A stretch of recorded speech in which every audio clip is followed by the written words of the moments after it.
Hola, buenas noches. ¿Qué tal, Andrés? ¿Cómo estás? Muy buenas noches. Ya está con nosotros José Luis Esper, porque realmente la economía se ha transformado en un tema fundamental dentro de la campaña. Hasta hace muy poquito nadie hablaba de economía o tenía miedo de hablar de economía. Hoy se ha instalado porque se impone como realidad.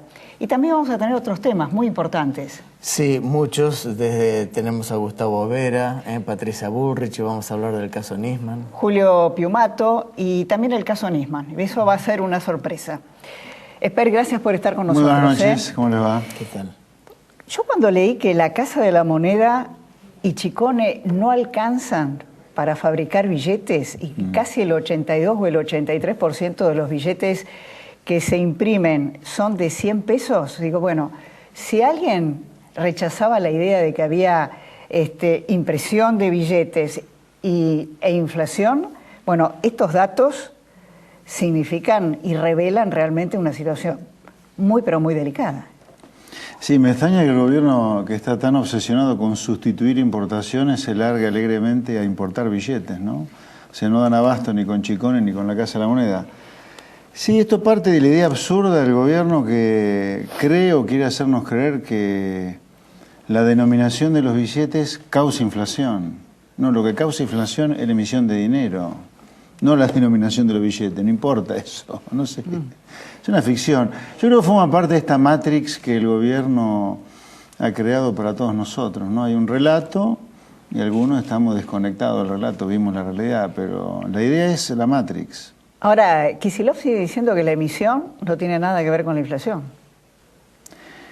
Miren, O algo parecido, la economía es una ciencia, por eso pertenece al Olimpo de las disciplinas que están en el Nobel. En el Nobel está la física, la medicina, la economía. Después está el Nobel de la literatura y el de la paz, pero básicamente el Nobel es un premio a las ciencias. Y cuando uno habla de ciencias, tiene mucho de ciencia exacta la economía, mucho, no todo, pero tiene mucho de ciencia exacta. Y muchos de sus postulados han sido probados a través de métodos de las ciencias duras como la estadística y la matemática. Y el principal postulado que está muy probado en la ciencia económica es que la emisión genera inflación. Ahora, lo que pasa es que en Argentina nosotros hemos transformado la economía en un chamullo tercermundista berreta, del cual participa Kicillof, digamos. Pero bueno, así estamos, ¿no? Como consecuencia de las teorías ridículas y absurdas. Tercermundista berreta. Sí, un poco redundante, pero hay que decirlo porque por culpa de personas como Kicillof que desconocen a la economía como ciencia, sino lo que la consideran como parte de una lucha de poderes entre oligarquía, no oligarquía, pueblo, xenofobia, es que estamos como estamos, digamos. Fuera de broma, es un tema muy grave desconocer a la economía como ciencia y verla como otra cosa. Tenemos un déficit fiscal enorme. ¿Y cómo se financia de aquí a futuro? ¿Emitiendo deuda pública? ¿Cómo? Bueno, a ver, hoy se está financiando una parte con deuda pública y una parte con emisión. Pero bueno, ya estamos llegando a un punto de una... O sea, la emisión de la que hablábamos se utiliza para... Claro. Hoy el grueso de la emisión viene como consecuencia de la necesidad del fisco de financiarse. Bueno, ya estamos llegando a un punto límite, no en cuanto a la manera de financiarlo, sino al déficit que tiene Argentina. El déficit fiscal que tiene Argentina hoy es parecido al déficit fiscal con el cual quebró el plan de inflación cero de Helber, que terminó en el Rodrigazo, también con el que quebró la tablita Martínez Dios, que terminó en Sigó. También con 8 puntos del producto se quebró el plan austral y terminamos en hiperinflación, y lo mismo en 2001. Así que la magnitud del déficit ya es una magnitud insostenible. Y para que se entienda, ¿no? En la casa... Es el exceso de gasto, ¿no? Público. Quiere decir que como en una casa, en un hogar, se gasta más de lo que entra. Sí. Bueno, en los últimos 56 años, el Estado argentino tuvo déficit en 52 de los 56 años. Este es un Estado que vive gastando más de lo que recauda y ergo provoca todos los problemas o muchos de los problemas que tenemos, no todos, pero el grueso, ¿no? Vos la hiperinflación, las devaluaciones locas, la confiscación de depósitos, el default de la deuda, son todos causados por el déficit fiscal. ¿La devaluación es inevitable para el próximo gobierno? Porque por acá Piñalé dijo, no hay que temerle a la palabra, nos vamos a enfrentar a esa situación. De devaluar. De evaluar. Sí, digamos, a ver, Argentina va a devaluar, independientemente de que alguien cuando llegue el diciembre lo niegue o no lo niegue, aguantará un tiempo, pero a la larga va a devaluar, sí. Sí, porque los costos en dólares de Argentina son impagables. Además, bueno, ya ni la soja es rentable, además de que la industria, digamos, los tamberos tiran la leche, el que produce citrus también. O sea, sin duda Argentina ya tiene un nivel de costo en dólares impagable. Y va a devaluar, no importa si el elegido sea Scioli, Macri o Massa. Bueno, ese es el punto. Capaz que alguno de ellos, no sé quién, porque cuidado con lo que dicen, que puede ser diferente a lo que hagan, porque después de la experiencia Menem todos pueden traicionar, ¿no? Menem 88-89, digo, ¿no? 88-90. Pero aunque lo niegan, algún día van a tener que hacerlo, sí. Porque Argentina tiene un problema de precios relativos ya insostenible, además del problema del déficit fiscal. ¿Y eso cómo va a afectar al trabajador? A todos nos va a afectar negativamente la devaluación. La devaluación, si se hace bien, nos va a afectar a todos negativamente en el inicio. Va a haber una caída de los salarios reales, de los ingresos reales de todos. No solo del trabajador, de todos los que estamos acá. Claro, en campaña nadie quiere que el votante escuche eso. Obvio. Todos hacen demagogia con esto. Quisiera mostrarte unos segundos nada más de unas declaraciones de la presidenta de la... No, eso es maldad. Lo vamos a ver el Día de la Industria. Bueno. A ver si se entiende o lo podés explicar. Bueno. Veámoslo. Estamos en un momento en el cual, además de seguir sustituyendo importaciones, vamos a tener que sustituir exportaciones. ¿Qué quiere decir esto? A ver, para que la gente lo entienda, primero, la presidenta dijo eso porque, por ejemplo, China, un gran comprador de soja en el mundo y de nosotros también, está pasando por una situación de una gran caída en la tasa de crecimiento. Entonces Cristina dice, bueno, si China no nos compra, los productores de soja le van a tener que vender a algún argentino la soja que no nos compra China. Por eso esa, supongo que dijo eso. Ahora esto es un disparate, porque de nuevo, vuelvo al inicio.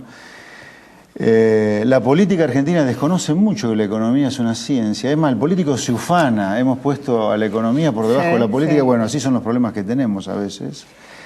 Pero es un disparate por lo siguiente. En el año 1936... 1936, o sea, hace 80 años ya, un economista llamado Lerner postuló lo que se llamó la simetría de Lerner. La simetría de Lerner dice, mire, usted cuando proteja a uno que compite con importaciones, con aranceles altos o las de high actuales, en realidad usted está perjudicando o desprotegiendo al que produce bienes para exportar. Con esta teoría, ¿por qué? Porque es muy simple el concepto. Uno dice, a ver, vamos a proteger a la industria textil, por ejemplo. Pongamos aranceles altos para que no entren textiles chinos o de afuera. Usted, al encarecer los productos textiles, está desprotegiendo a muchos sectores que usan las prendas para vestirse. De hecho, a toda la gente, pero el sector que produce exportables también usa prendas, también usa ropa. Y ese sector, al pagar la ropa más cara que a nivel internacional, se ve perjudicado. Entonces usted cree que protege a los textiles, pero en realidad los estará protegiendo, pero desprotege al que produce otros productos que se exportan. Entonces, esta idea de hace 80 años es la idea que Cristina ignora y que la llevó a decir el disparate. Si fuera por ella no importaría un clavo, ¿se acuerdan? Sí. Bueno, la idea de no importar un clavo ha llegado al punto donde ella ha destruido al sector productor de exportables. Hoy el trigo está destruido, el maíz, la leche, los citrus. Eso en parte por el proteccionismo industrial que ella ha aplicado. Pero también las exportaciones industriales. Sí, además de las exportaciones industriales como consecuencia del atraso cambiario. Por si fuera poco, Cristina le agregó no solo el proteccionismo a las importaciones de bienes finales, sino las retenciones, los cierres de registro de exportación, que han sido gravísimas para todo el sector productor de exportables. Así que yo le diría a la presidenta, usted ya arruinó a los productores de exportables. Ya no hay cómo sustituir, digamos. Hay algo que en las discusiones, a mí me parece, no solo en la economía, sino en todos los temas, que se discute prescindiendo de los hechos. Por ejemplo, en el Día de la Industria la presidenta dijo que había un récord industrial de producción industrial como nunca en la historia argentina. Y el mismo día, el presidente de la Unión Industrial, Méndez, dice, estamos en materia industrial como hace 40 años. Son dos mundos distintos. Bueno, porque yo creo que no hay que olvidarse, el kirchnerismo ha venido para imponer un relato. y para generar una matrix con nosotros adentro. O sea, esto de imponer un relato no depende de la realidad. O sea, en Chaco, por ejemplo, el desempleo es cero. Y a Capichanich no se le cae la cara de vergüenza por decir que el desempleo es cero, ¿no? Cuando el 90% de los empleados de Chaco son empleados públicos, o sea que sin impuestos de coparticipación, que no los cobra Capitanich, los pagamos todos nosotros, Chaco no existe en realidad como provincia. Sin embargo, le dice el desempleo es cero. Esto es igual. Es tan falso eso que es muy fácil ir a datos. Por eso digo, la economía es una ciencia, no es un chamullo. El PBI industrial de hoy no se parece, no es demasiado diferente al PBI industrial de los 90 en términos del producto. Y la declinación de la industria en términos del producto comienza con el más acérrimo proteccionismo de los años 70 y de la promoción industrial. ¿Y ese Ahora, no hay nadie que conecte el proteccionismo con la caída de la industria en términos del producto. Fíjate lo que te estoy diciendo, que el proteccionismo ha sido pernicioso para la industria que supuestamente se iba a favorecer. Sin embargo, la presidenta y otros políticos dicen viva el Y los proteccionismo. empresarios tampoco dijeron demasiado. Por supuesto, porque son cobardes. ¿Y hace cuánto que la industria no incorpora nuevos trabajadores, nueva mano de obra? Por lo menos 2 años. Ya, te diría, estamos a mediados de, bueno, estamos en septiembre de 2015, te diría por lo menos, sí, 2 años. ¿Y reemplaza al que se jubila o al que echa? No, Tampoco. no. O sea, cada vez hay menos trabajadores en la Sí, industria. Sí, claro. De todos los equipos económicos de los 3 posibles candidatos, los más importantes, por lo menos con más posibilidades, ¿quién tiene la visión de futuro, a tu juicio, más claro? ¿O crees que todavía no se atreven a asumir lo que verdaderamente van a heredar? Yo insisto con esto, cuidado con lo que dicen porque puede tener poco que ver con lo que hagan después. Yo creo que a lo mejor esconden un poco lo que van a hacer. Pero yo vuelvo a algo que hemos hablado acá. Yo creo que frente a los desafíos que propone la economía argentina, vos tenés 3 alternativas. Una, un plan A, que es riesgoso si no tiene apoyo político, que es un gran ajuste, pero si no tenés apoyo político de acá y afuera es riesgoso. Un plan B, que es gradualismo. El gradualismo te va a dejar en este fango de crecemos un poquito, caemos después durante mucho tiempo y podés terminar en crisis. Y el plan C, que sería no hacer nada, seguir igual, que eso sí te lleva a una crisis en algún momento del próximo mandato. Hace un tiempo leí una columna bastante provocativa tuya que hablaba sobre el Banco Central. ¿Hay vaciamiento doloso, como jugabas con ese término en esa columna? Yo no me acuerdo por qué dije doloso. Sé que lo dije, no recuerdo en este momento el por qué, como escribo mucho. Pero doloso en el sentido... doloso en el sentido de cómo se había violentado la Carta Orgánica del Central, en ese sentido doloso, ¿no? Hay una violentación muy fuerte de la Carta Orgánica del Central, en el sentido de usar reservas para cosas mucho más allá de lo que la Carta Orgánica te permite. O sea, las letras intransferibles, es un tema muy técnico tal vez, ¿no? Pero las letras intransferibles estas que se utilizan para financiar al fisco tienen límites muy estrictos que no se están respetando en la Carta Orgánica. ¿Y hoy cuántos son realmente las reservas? Bueno, ahí yo te diría, nadie seriamente te puede decir si los 33.500 millones de dólares que publica el Banco Central están o no. ¿No? Negar que están es temerario, afirmar que están es poner las manos en el fuego por alguien medio peligroso como es el Banco Central. Pero el Banco Central publica eso, ahora si están o no, no lo sé. Ahora, lo que sí te digo, que aunque estuvieran, es un dibujo ese número. ¿Por qué? Porque 8.500 millones de dólares, casi 9.000, son de los depositantes en dólares en los bancos. Hay otros 8.500 millones de dólares que es el swap chino. No sé si ustedes lo saben, pero las únicas monedas que pueden ser reservas en los bancos centrales son el dólar americano, el euro, la libra esterlina y el yen japonés. No hay ninguna otra moneda autorizada por la autoridad de aplicación de esto, que es el Fondo Monetario, para poner monedas internacionales en las reservas. Argentina pone casi 9.000 millones de dólares de yuanes en la reserva. No se puede hacer eso. Pero bueno, los pone. Hay otros 8.500 millones de dólares que son de importaciones que el Banco Central no está pagando y otros tantos de utilidades de filiales de matrices extranjeras que no las giran porque no eran los dólares. O sea, en realidad las reservas que tiene el Banco Central, si las tuviera, son una ficción porque hay monedas que no son monedas de reserva en el mundo y luego es el default básicamente de la deuda y del tipo de cambio. Y si por esto que nos contás y los números del INDEC, digamos, si no hay números ciertos económicos en la Argentina, ¿en base a qué los economistas de los distintos candidatos a presidente hacen sus diagnósticos? No, pero la pregunta tuya nos incumbe a todos, Sí, aún en mi caso que la política no me importa, digamos, ¿no? Bueno, tendría que contarte cuestiones muy técnicas, pero ¿cómo hacemos nosotros con estadísticas truchas para poder tomar el termómetro, el pulso, lo que le pasa a Argentina? Esa es un poco tu pregunta, Sí. ¿no? Bueno, en el caso del déficit fiscal hay un montón de medidas que uno puede tomar para medir realmente cuál es el déficit. Porque uno dice, el Banco Central te pone como si fuera el IVA las ganancias que distribuye, y eso en realidad es financiamiento del déficit, no es el IVA. Es decir, el próximo gobierno tiene que volver al INDEC que había antes. A ver, cuidado con los verbos. ¿Querrá? Tiene que.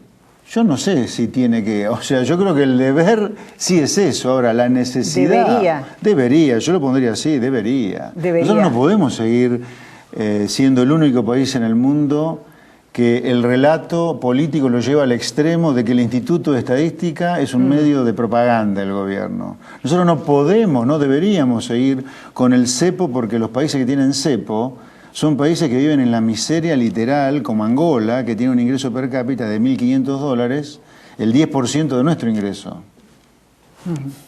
No, vos no podés vivir coqueteando o con países que viven en la miseria o peleándote con el mundo, o reñido contra la costumbre del mundo. O sea, si el mundo dice que las monedas que se pueden poner en la reserva son 4, ¿por qué vos poner una quinta que no es moneda de reserva? Vos no podés hacer eso. Ahora, si lo tiene, yo diría, lo deberían hacer. Si lo van a hacer, no tengo idea, por supuesto. Vos ves, por lo que me estás diciendo, dudas mucho.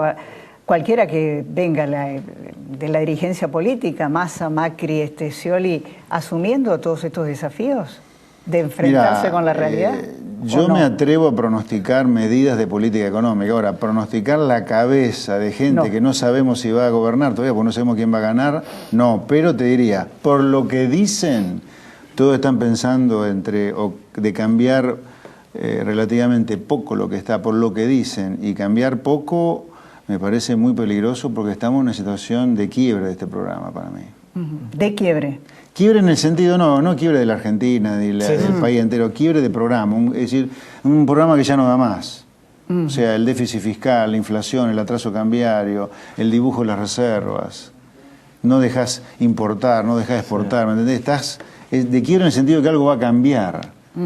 El punto para mí importante es que sería bueno que Argentina estos cambios los haga evitando crisis, ¿no? Por ejemplo, después de la hiperinflación, el espacio que se le armó al gobierno que venía, en este caso fue Menem, para hacer una reestructuración del Estado fue gigantesco. A lo mejor hemos perdido la memoria, pero Menem despidió centenares de miles de empleados públicos, no en el 98 donde el desempleo ya era 15, sino al principio donde el desempleo era 7.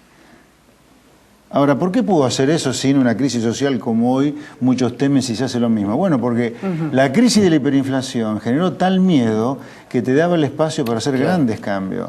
Lo ideal sería hacer esta cosa por las buenas y no por las malas. Esper, gracias. Gracias. Me gustaría que escucharan una parte del reportaje que Marcelo Longobardi le hizo a la jueza Arroyo Salgado. Veámoslo, a ver.